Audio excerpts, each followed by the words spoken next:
Hello मेरे प्यारे दोस्तों, कैसे हो आप लोग। मैं मोहन आप सभी को स्वागत करता हूं मेरे YouTube channel Nagpuri Sadani YouTube channel में। दोस्तों, पिछले 1-2 दिन से जो है वीडियो नहीं आ पाया, इसके लिए मैं आप सभी से माफ़ी चाहता हूं। एक्चुअली मेरा तबीयत जो है वो ठीक नहीं था, जिसकी वजह से वीडियो नहीं आ पाया, लेकिन अब वीडियो जो है आपको लगातार मिलती रहेगी। और एग्ज़ाम से पहले जो है आपका सिलेबस पूर्णतः कंप्लीट हो जाएगा। जैसा कि पिछले जो है हमने बताया था कि लगभग 60% से भी ज़्यादा सिलेबस ऑलरेडी कंप्लीट हो चुका है, और साथ ही साथ इसके एमसीक्यू भी करने वाले हैं। तो आज का वीडियो में जो है हम बिना समय गवाए आते हैं सीधे टॉपिक पे। आज के वीडियो में हम लोग देखने वाले हैं नागपुरी शिष्ट गीत, और शिष्ट गीत का नाम है सावन घटा, और जिसके कवि हैं नईमुद्दीन मिर्ज़ा।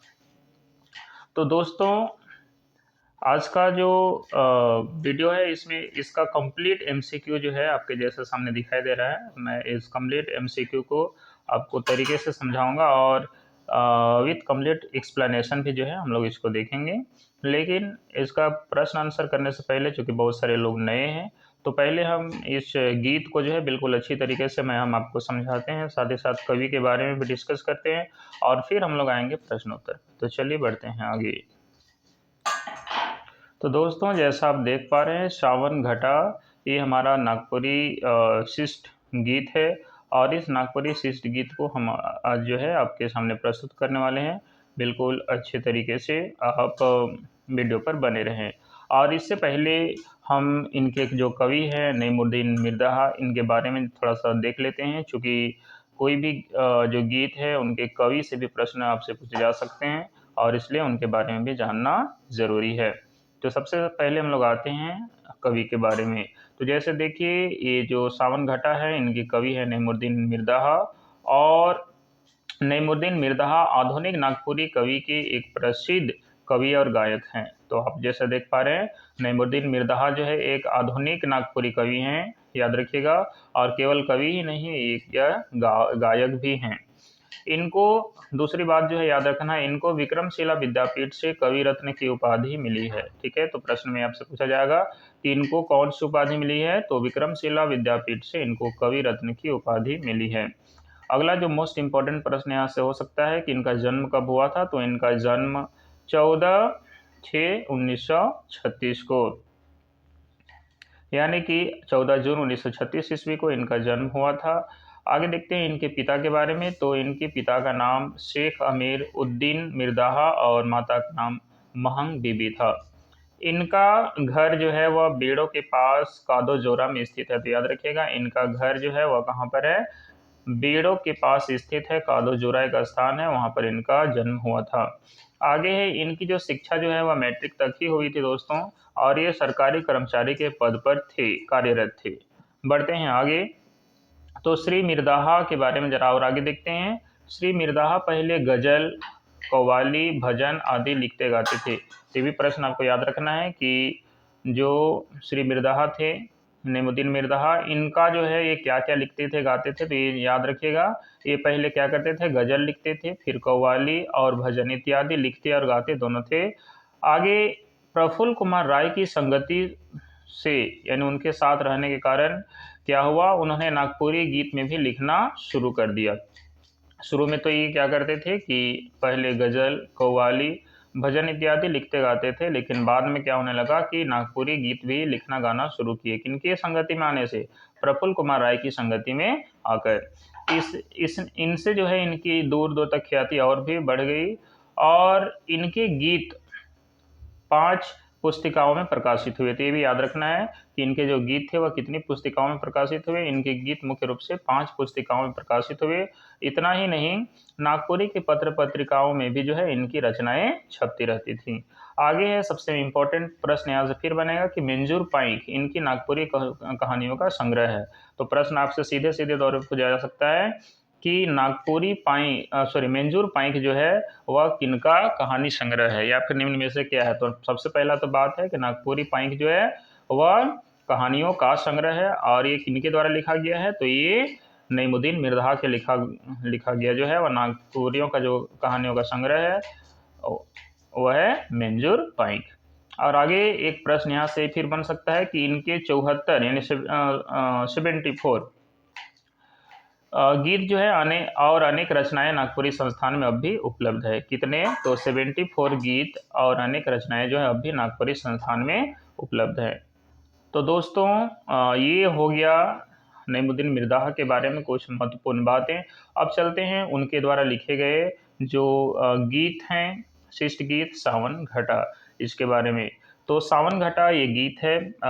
गीत को का अर्थ समझना बड़ा ही इम्पोर्टेंट है, क्योंकि गीत सीधे सीधे जो है इससे जो प्रश्न बनेगा वह घुमा फिरा के आपसे पूछा जाएगा, और उसका अगर गीत का पूरा अर्थ भावार्थ आपको समझ में आ जाता है तो मैं आशा करता हूँ कि आप सभी प्रश्नों का उत्तर दे पाएंगे।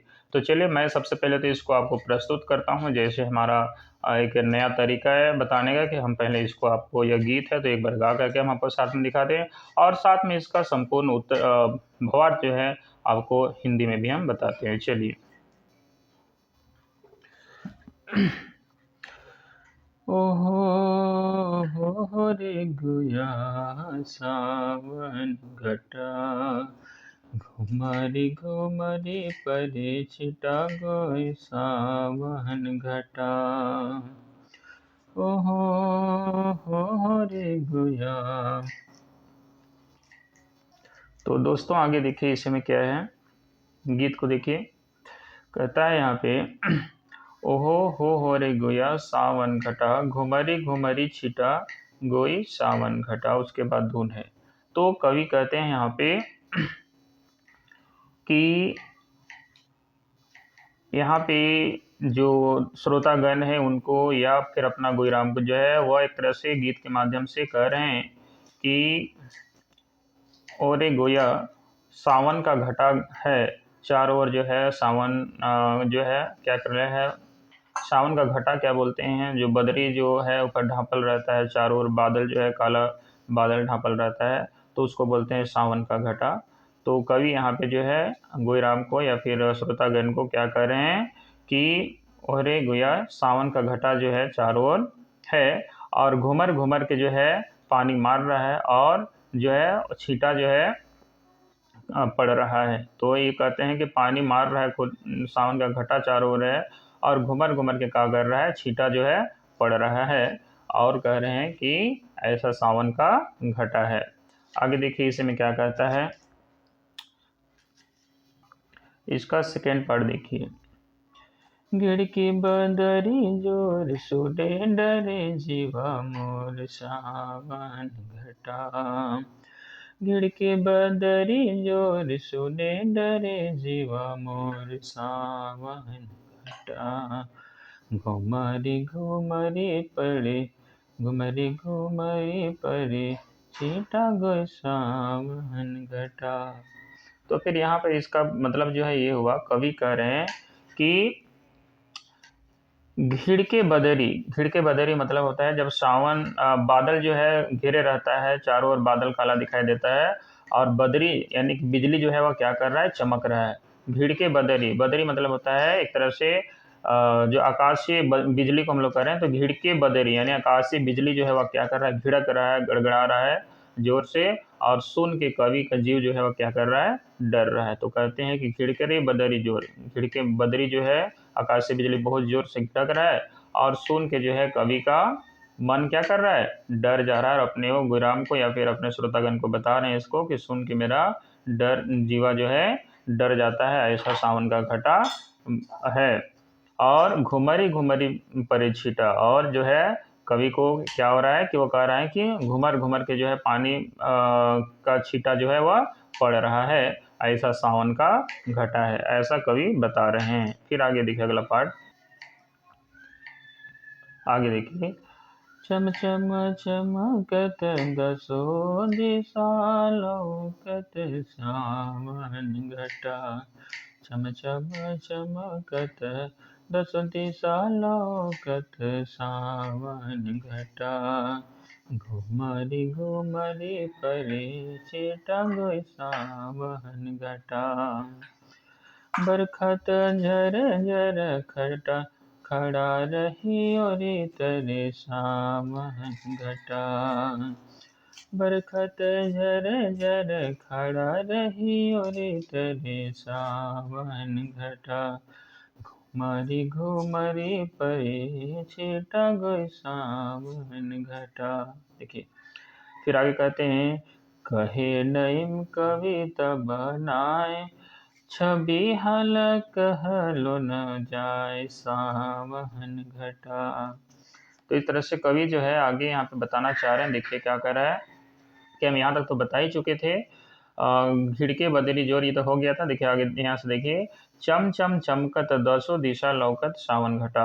कवि कहते हैं कि बिजली इस तरह से चमक रहा है, बिजली घड़क भी रहा है और साथ साथ चमचम चमक रहा है। जब बिजली चमकता है तो बहुत तेजी से चारों ओर जो है उजाला जो है भर जाता है। तो इसे कवि कहते हैं कि चमचम चमक रहा है। और उससे भी देख के भी जो इसे आवाज़ से तो डर लग ही रहा है कि बिजली घिड़कने से, चमचम चमचम चमक रहा है बिजली और दसों दिशा लौक रहा है। अब यहाँ पे दसों दिशा क्या मतलब होता है, जो संगी साथी नहीं जानते हैं उसको हम एक नज़र बता दें।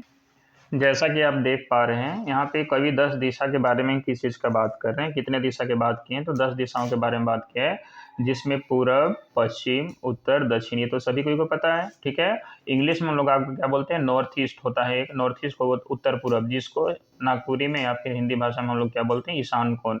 आगे होता है दक्षिण पूर्व, ठीक है, जिसको साउथ ईस्ट बोलते हैं इंग्लिश में, नागपुरी में बोलते हैं आग्नेय कोण।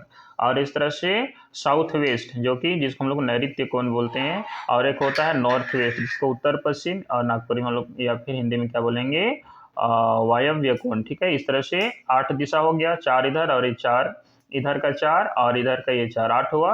और एक आकाश और पताल, एक क्या होता है, आकाश और पताल, इस तरह से 10 दिशा होते हैं।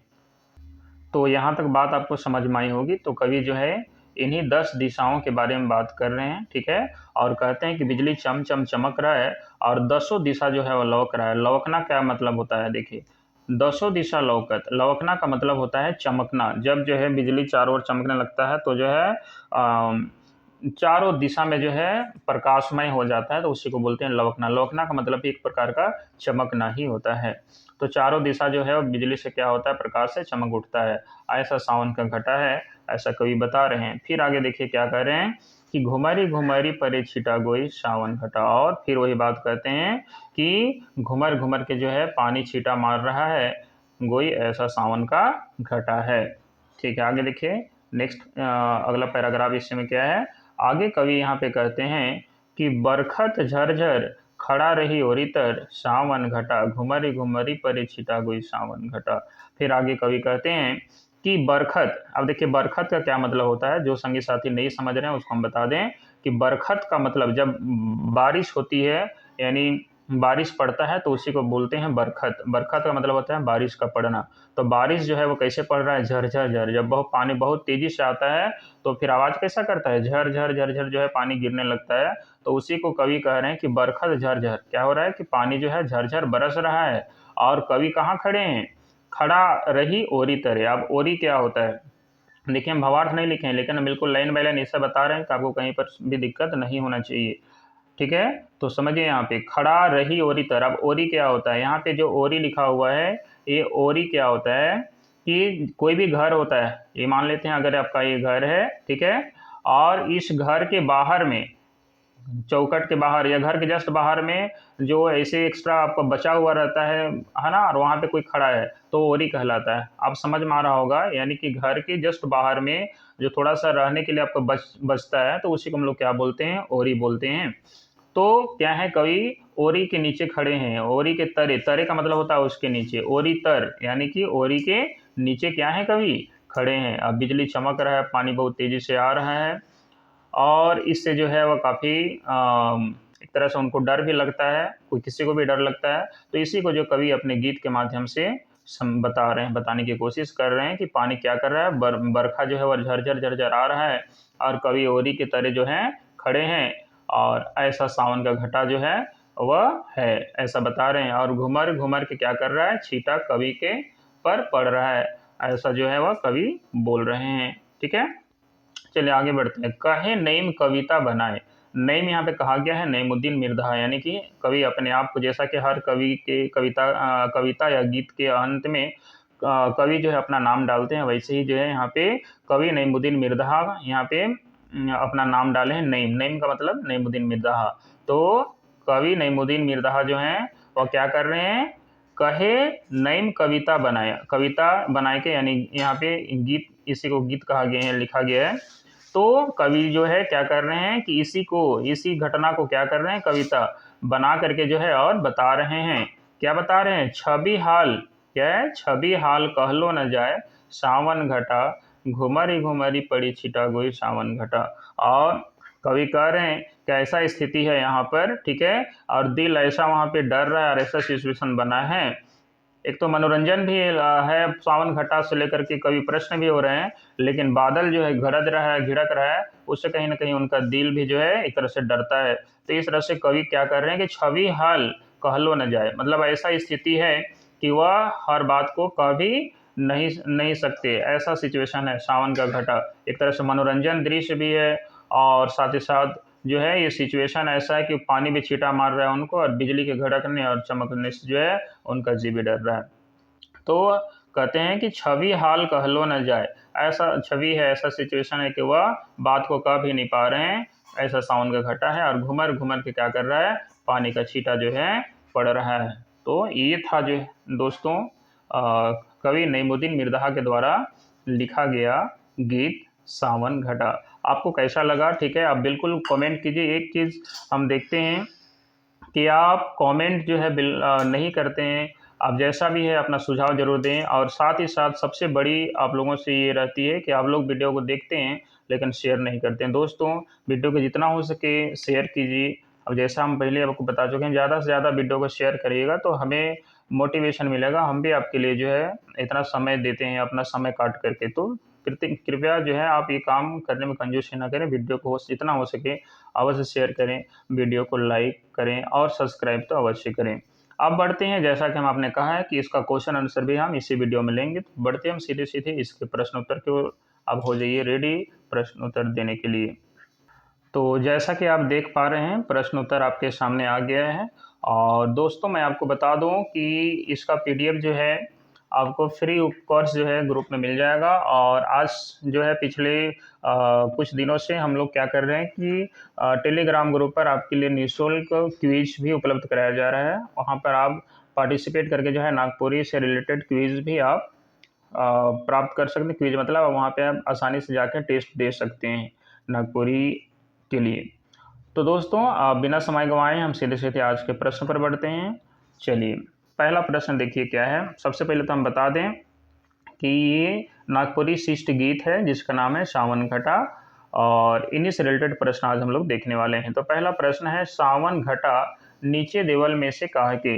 तो दोस्तों, नागपुरी का प्रश्न बनाना थोड़ा सा टफ होता है, लिखना टाइप करना कोई बात नहीं है, फिर भी हम इसको नागपुरी में ही लिए हैं, इसलिए कि प्रश्न जो है आपका एग्जाम में नागपुरी में ही आएगा, तो हम हिंदी में आपको अवश्य समझाएंगे। पहला है, सावन घटा नीचे देवल में से कहा गया, यानी सावन घटा जो है वह नीचे दिया हुआ में से क्या है। शिष्ट गीत है कि लोकगीत है कि कविता है कि देवल कॉलोनी है। जल्दी से उत्तर दीजिए कि सावन घटा क्या है। तो अगर ऊपर ही हम बता चुके हैं कि सावन घटा जो है वह क्या है, एक शिष्ट गीत है। बढ़ते हैं अगले प्रश्न की ओर। अगला प्रश्न देखिए, प्रश्न संख्या 2।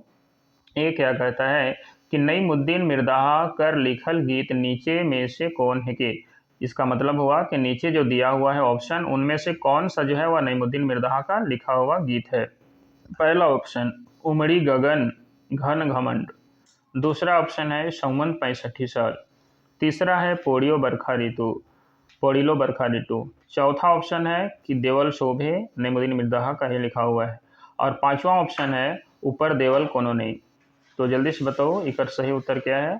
तो दोस्तों, हम बता दें कि ये ऊपर दिया हुआ जो 4 ऑप्शन आपने देखा, ठीक है, ये 4 ऑप्शन क्या क्या है, उमड़ी गगन घन घमंड संवत 65 साल या पुड़िलो बरखा ऋतु। तो इसमें से कोई भी ये जो है वह नईमुद्दीन मिर्ज़ा के द्वारा लिखा गया नहीं है, ठीक है। तो ना तो देवल शोभे होगा, तो इसमें ऑप्शन क्या है, यानी देवल शोभे भी नहीं होगा क्योंकि इसमें लिखा हुआ नहीं है। तो सही उत्तर हो जाएगा ऑप्शन नंबर 5, यानी कि ऊपरे देवल कोनो नहीं। इसका सही उत्तर क्या हो, जल्दी से बताइए। इसका सही उत्तर हो जाएगा ऊपर दिया हुआ कुछ भी नहीं, यानी कि 5वां ऑप्शन सही हो जाएगा। बढ़ते हैं आज का अगला प्रश्न में। तो जैसा आप देख पा रहे हैं आज का अगला प्रश्न, फटाफट उत्तर दीजिए।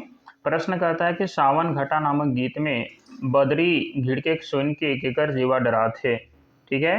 यानी ये प्रश्न कह रहा है कि सावन घटा नामक जो गीत है, शिष्ट गीत है, इसमें बदली खिड़के का मतलब है कि बिजली जो चमक रहा है और बिजली घिड़क रहा है, आवाज़ कर रहा है, गड़गड़ा रहा है, उसको सुन के किसका जी जो है डर रहा है, ये बोल रहा है। तो बताइए सही उत्तर क्या है। पहला ऑप्शन है कवि महंत घासी, दूसरा है कवि नईमुद्दीन मिर्दाहा, तीसरा ऑप्शन है कवि बरजूराम और चौथा है देवल शोभे।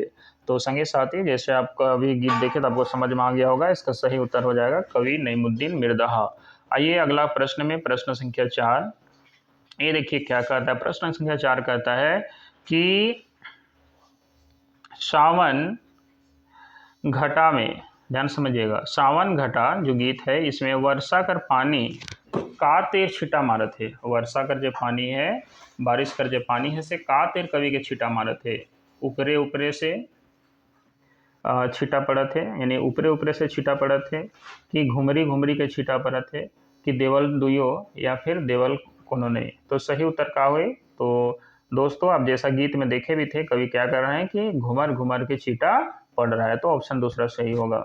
बढ़िए अगला प्रश्न, प्रश्न संख्या 3 में, प्रश्न संख्या 3 क्या कह रहा है, देखिए, सावन घटा गीत कर अनुसार बिजली कर चम चम चमकिक से आ, आ, से क्यों कयो दिशा लौकत है, यानी ध्यान समझिएगा, ये कह रहा है कि सावन घटा जो गीत है इसके अनुसार जो है बिजली के चमकने से जो है कय गो दिशा, यानी कितना दिशा जो है लवक रहा है, चमक रहा है, ये कह रहे हैं। तो चारों दिशा लवक रहा है यानी चमक रहा है, कि 6 दिशा, कि 8 दिशा या 10 दिशा। तो आपको हम बिल्कुल अच्छा तरह से बताए हैं, आपको समझ में आया होगा। इसका सही उत्तर है ऑप्शन नंबर 4, 10 दिशा लवक रहा है। अगला प्रश्न में आइए, प्रश्न संख्या 6, जैसा आप देख पा रहे हैं, सावन घटा गीत में कवि नईमुद्दीन मिर्दाहा नीचे देवल में से कौन शब्द कर प्रयोग कर रहे हैं। तो ध्यान से देखिए, सावन घटा जो गीत है ओकर में कवि नईमुद्दीन मिर्दाहा नीचे देवल में से कौन शब्द कर प्रयोग कर रहे हैं। आयो, कि ए भाई, कि मोर रानी, कि गुया या गोई। तो इसमें से कौन शब्द का प्रयोग जो है इस गीत में किए हैं। तो आयो का तो शब्द कहीं आया नहीं है, ए भाई भी नहीं आया है। एक गीत में एक यूज किया जाता है, ए भाई, ए आयो या मोर रानी, नागपुरी गीत सब में ये सब फेमस है, लेकिन इसमें से कुछ भी नहीं आया है। तो इसमें नेक्स्ट हमारा इसमें सही उत्तर क्या हो जाएगा, गोया या गोई, इस शब्द का प्रयोग जो है वो अपना गीत में किए हैं। चलिए बढ़ते हैं अगला प्रश्न, प्रश्न संख्या 7। ये क्या कहता है, देखिए, जब बरखा झरझर बरखा थे तो कवि कहाँ खड़ा है। तो वेरी फेमस और इम्पोर्टेंट क्वेश्चन है। जब बरखा बरस रहा है, बारिश हो रहा है, तो कवि कहाँ पर खड़ा है, बताइए। खेत में खड़ा है, कि आंगना में खड़ा है, कि ओरी तरे खड़ा है, कि ढाबा में खड़ा है। सही उत्तर जल्दी से दीजिए, क्या है इसका सही उत्तर। तो दोस्तों आपको समझ में आ गया होगा, इसका सही उत्तर क्या है, जल्दी से दीजिए। इसका सही उत्तर है ओरी तरे खड़े हैं। अगला प्रश्न में आ जाइए। अगला प्रश्न कह रहा है कि नईमुद्दीन मिर्दाहा आधुनिक नागपुरी के एक प्रसिद्ध क्या हैं। नईमुद्दीन मिर्दाहा जो है आधुनिक नागपुरी के एक क्या है, प्रसिद्ध क्या है, या एक प्रसिद्ध क्या चीज़ है। लेखक हैं, कि कवि हैं, कि गायक हैं, या चौथा में है 2 और 3 दोनों। 2 और 3 मतलब कवि भी हैं और गायक भी हैं। तो इसका सही उत्तर हो जाएगा ये कवि भी हैं और गायक भी, ऑप्शन नंबर 4। बढ़ते हैं आज के अगला प्रश्न की ओर। आज का अगला प्रश्न है प्रश्न संख्या 9। देखिए दोस्तों, हम बिल्कुल डीप में प्रश्न लिए हैं। हम आपको बार बार कह रहे हैं कि शायद ही इतना डीप में जब आपको प्रश्न और कहीं मिले, लेकिन फिर भी आप जो है वीडियो को लाइक शेयर नहीं करते। वीडियो को जितना हो सके शेयर जरूर कीजिए। और हम बार बार कहते हैं कि यदि कुछ भी सलाह देना हो या कुछ भी करना हो, ठीक है, वीडियो में किसी प्रकार का कोई ये है, तो आप ज़रूर उसमें सुझाव अपना दें, कमेंट करें, क्योंकि आपके सुझाव से ही हम अपने आप को जो है सुधार करने की कोशिश करते हैं। जैसे पिछले वीडियो में बहुत बार कोई ऐसा होता था, बहुत सारे लोगों ने किया बताया कि सर आप जो वीडियो बनाते हैं उसमें कहानी वगैरह था, उसमें बहुत ज़्यादा ठीक है का प्रयोग करते थे। तो हमको बाद में इसमें एहसास हुआ कि नहीं, से वास्तव में जो है वो उससे ज़्यादा इस तरह से हो रहा है, और उसमें हमने सुधार भी किया है। तो इस तरह से आप अपना राय जरूर दें, और आपको आज कैसा लग रहा है, क्या सुधार हुआ है नहीं हुआ है, आप कैसा लग रहा है, ये ज़रूर बताइए आप लोग, ठीक है। वीडियो को ज़्यादा से ज़्यादा शेयर कीजिए। चलिए, तो प्रश्न संख्या 9 जो है इसमें आते हैं। इसमें क्या है कि विक्रमशिला विद्यापीठ से कवि रत्न की उपाधि इनमें से किनको मिली है। तो सीधे प्रश्न कहता है कि विक्रमशिला जो विद्यापीठ है वहाँ से कवि रत्न की उपाधि इनमें से किनको मिली है, बताइए। 4 ऑप्शन है। रणविजय नाथ, तो बताइए फटाफट उत्तर जो है। आपके पास 4 ऑप्शन दिख रहा है। रणविजय नाथ सहदेव को मिला है, इनका उपाधि है प्रफुल्ल कुमार राय को, दिलीपाल राम देवघरिया को या नईमुद्दीन मिर्ज़ा को। तो अभी हम जो है कवि के बारे में बताए भी थे और आपको समझ में आ भी गया होगा कि विक्रमशिला विद्यापीठ से कवि रत्न की उपाधि किनको मिला था? नईमुद्दीन मिर्ज़ा को मिला था। बढ़ते हैं आज के अगले प्रश्न में, प्रश्न संख्या 10। ये देखिए क्या कह रहा है कि नईमुद्दीन मिर्ज़ा का जन्म कब हुई रहे। कहने का मतलब है नईमुद्दीन मिर्ज़ा का जन्म कब हुआ था। 4 ऑप्शन आपके पास, 15 जून 1936 को या 14 जून 1938 को या 14 जून 1936 को या 18 जून 1936 को। तो जल्दी से बताइए। इसका सही उत्तर हो जाएगा 14 जून 1936 को। आपको समझ में आया होगा इसका सही उत्तर क्या हो जाएगा? 14 जून 1936 ईस्वी को। बढ़ते हैं आज के अगले प्रश्न की ओर। प्रश्न संख्या 11 में आते हैं। ये क्या कहता है कि नीचे देवल कौन बात नईमुद्दीन मिर्ज़ा के बारे में सही है। ये 4 ऑप्शन है। ऐसा प्रश्न में बहुत ज़्यादा पूछा जाता है कि इनमें से कौन बात सही है। पहला, इनके विक्रमशिला विद्यालय से विद्यापीठ से कवि रत्नाकर उपाधि मिल रही है। तो ये बात तो बिल्कुल सही है कि नईमुद्दीन मिर्ज़ा को विक्रमशिला विद्यापीठ से कवि रत्नाकर उपाधि मिला था। दूसरा है इनका जन्म 14/6/1936 के हुए रहे, यानी कि इनका जन्म जो है 14/6/1936 को हुआ था। तो ये भी सही है बिल्कुल। आगे है ई नागपुरी का एक प्रसिद्ध कवि और गायक हैं। तो ये बिल्कुल सही है कि कवि भी थे और गायक भी थे। तो ऊपरे देवल सूबे सही है। तो सही ऑप्शन क्या हो जाएगा? Option number 4। बढ़ते हैं आज के अगले प्रश्न में। अगला प्रश्न देखिए क्या कर रहा है। प्रश्न संख्या 12। ये कहता है कि नईमुद्दीन मिर्ज़ा का जन्म कहाँ हुई रहे। बताइए नईमुद्दीन मिर्ज़ा का जन्म कहाँ हुआ था? बरेमो में, पलामू में, सहिजना नगर में या कादो जोरा बेड़ो में। तो इसका सही उत्तर है इनका जन्म कादो जोरा बेड़ो में हुआ था। बढ़ते हैं आज के अगले प्रश्न की ओर। प्रश्न संख्या 13 में आइए।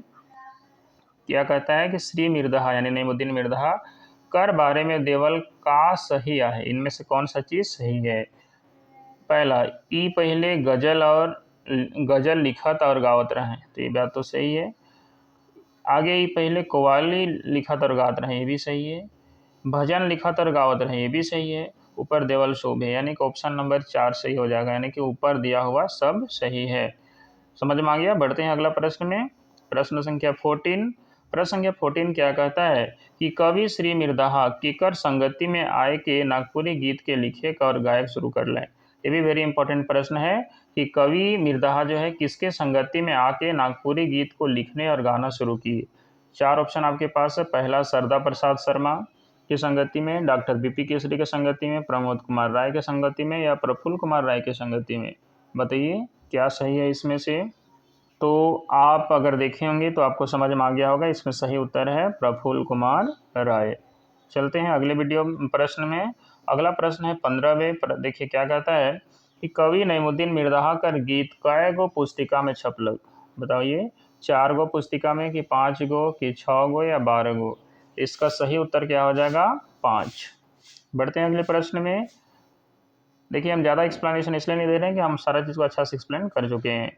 नईमुद्दीन मिर्ज़ा का नागपुरी कहानी मनक संग्रह का क्या नाम है? कि नईमुद्दीन मिर्ज़ा का जो नागपुरी कहानी सबका जो संग्रह है उनका नाम क्या है? पहला ऑप्शन है सोंझेर, दूसरा है मंजूर पाइक, तीसरा है पूजा कर फूल और चौथा है फूलझड़ी। जल्दी से बताइए। तो बताइए इसका सही उत्तर क्या होगा? इसका सही उत्तर हो जाएगा मंजूर पाइक। मंजूर पाइक बोलते हैं मोर का पंख को, याद रखिएगा। बढ़ते अगले प्रश्न में। प्रश्न संख्या 17। ये है कवि एवं गायक नईमुद्दीन मिर्ज़ा कर कै गो गीत नागपुरी संस्थान में उपलब्ध है। यानी कहने का मतलब ये है कि कवि एवं गायक दोनों ही थे नईमुद्दीन मिर्ज़ा। तो इनका कै गो कितना गीत जो है नागपुरी संस्थान में अभी भी उपलब्ध है। तो आपके पास 4 ऑप्शन है। पहला है 75 गीत और अनेक रचनामन उपलब्ध है। दूसरा है 74 गो गीत और अनेक रचनामन। अगला है 108 गो गीत और अनेक रचनामन उपलब्ध है। और 5वां है देवल कोनो नहीं। तो इसका सही उत्तर क्या होगा? जल्दी से बताइए। इसका सही उत्तर हो जाएगा कि 74 इनका गीत और अनेक रचना जो है नागपुरी संस्थान में उपलब्ध है। इसका मतलब ऑप्शन संख्या 2 सही हो जाएगा। ठीक है। तो दोस्तों ये एक छोटा सा गीत था और इसलिए इसका बहुत ज़्यादा यहाँ से प्रश्न नहीं बन सकता है। तो हमने जो है ज़्यादा से ज़्यादा जो प्रश्न बन सकता था, इम्पोर्टेंट जितने प्रश्न बन सकते थे, ये सारे प्रश्न को लेने की कोशिश की। और बाकी जो प्रश्न हम नहीं भी लिए होंगे और आपको गीत समझ में आ गया तो आप यहाँ से जो है पूरी तरह से समझ सकते हैं। समझ में आ गया। बाकी